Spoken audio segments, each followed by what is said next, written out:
تو ان کو خاص طور پہ یہ 3 صوبوں نے بڑا زبردست کام کیا اس پہ. اس کے علاوہ جو ماسٹر پلانز بن رہے ہیں شہروں کے، یہ پہلی دفعہ ہے کہ ہمارے جو شہر ہیں ان کے اندر پرانے ماسٹر پلانز ہو چکے ہیں. شہر اتنے بڑھ چکے ہیں، ماسٹر پلانز کو آؤٹ لیو کر چکے ہیں. تو ہم سارا فیصلہ کیا گیا کہ سارے بڑے شہروں کے اوپر ہم ان کے ماسٹر پلانز نئے ماسٹر پلانز بنائیں گے. یہ اس لیے بھی ضروری ہے کہ شہر پھیلتے جا رہے ہیں اور فوڈ سیکیورٹی کا آگے پاکستان کو بہت بڑا پرابلم آ سکتا ہے، کیونکہ جو ہم نے جس پہ ایگریکلچر آؤٹ پٹ، جو ایگریکلچر کے لیے زمینیں ہیں وہ کم ہوتی جا رہی ہیں. تو اس لیے ماسٹر پلانز روکنے کے لیے شہروں کا پھیلنے کا یہ بھی بہت ضروری ہے. اور شہروں کے اندر بھی ان کو امیونٹیز پرووائڈ کرنے کا، سیوریج سسٹم اور پانی، یہ تب ہی ہوگا جب شہروں کی ماسٹر پلانز بنیں گے. تو یہ بھی اس کی بھی ٹائم لائنز کے ساتھ شہر ماسٹر پلانز بنا رہے ہیں. اور اس سے بھی زیادہ امپورٹنٹ چیز جو کہ لینڈ ریکارڈز کی ڈیجیٹائزیشن ہے، یہ بہت امپورٹنٹ ہے، کیونکہ عدالتیں بھری ہوئی ہیں کیسز میں، زمینوں کے کیسز ہوتے ہیں، ڈسپیوٹس ہوتی ہیں. تو یہ جو ہم کوشش کر رہے ہیں، اور یہ پہلا فیز کے اندر 3 بڑے شہر کراچی، لاہور اور اسلام آباد، ان 3 بڑے شہروں کی انشاءاللہ اگست تک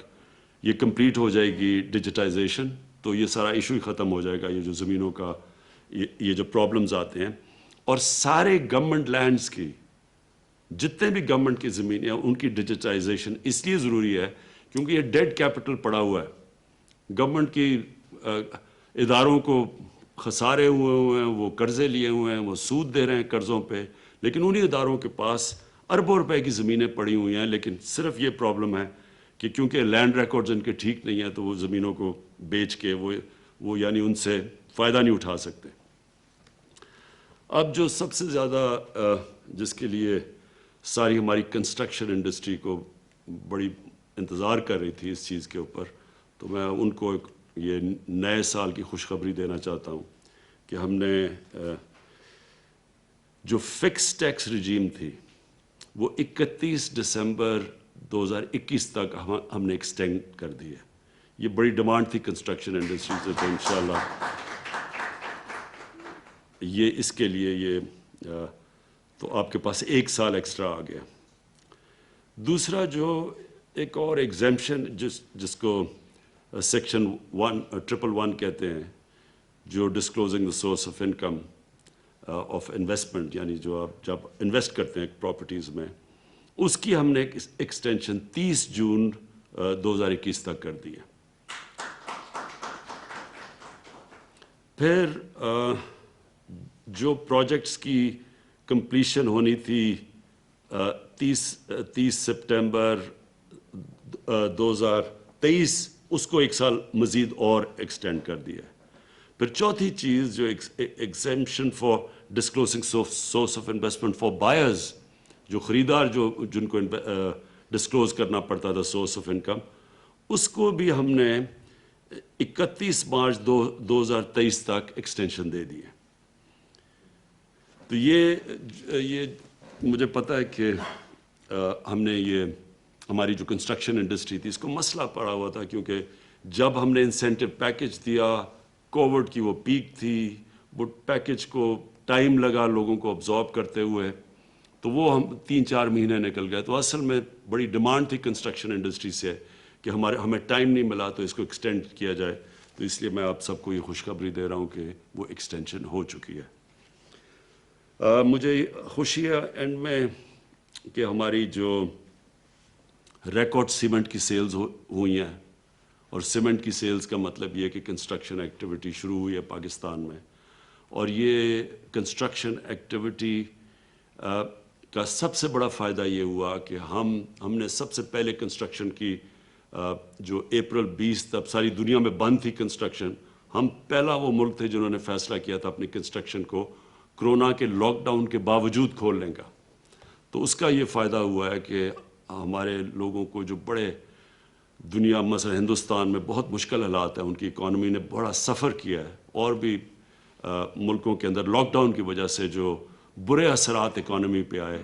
اللہ کا شکر ہے کہ ہم نے کنسٹرکشن کو جلدی کھولنے کی وجہ سے ہماری جو نیگیٹو جو منفی امپیکٹ پڑنا تھا اکانومی میں وہ نہیں پڑا، اور ہمیں اتنا برا حالات تو سب کو سارے دنیا نے